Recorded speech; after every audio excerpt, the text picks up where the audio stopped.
Waves are everywhere. Understanding their behavior leads us to understand nature. Waves are modeled by differential equations. We use mathematics to study these equations and their solutions. We use mathematics to approximate and visualize these solutions. We collect data from field experiments.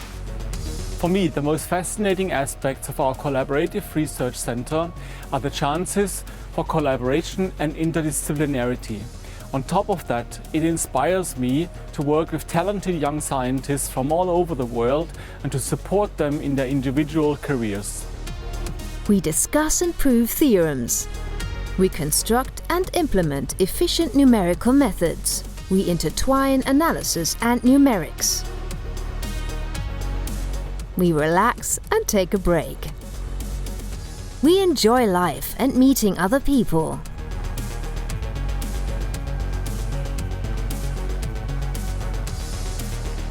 We are open-minded and respect individual life models. Our research center provides a stimulating atmosphere for junior as well as for senior scientists. You are welcome to join us if you have your heart in the right place and are interested in the mathematics of waves.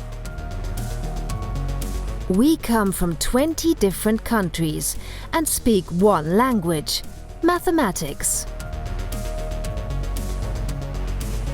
We are the Collaborative Research Center Wave Phenomena at Karlsruhe Institute of Technology.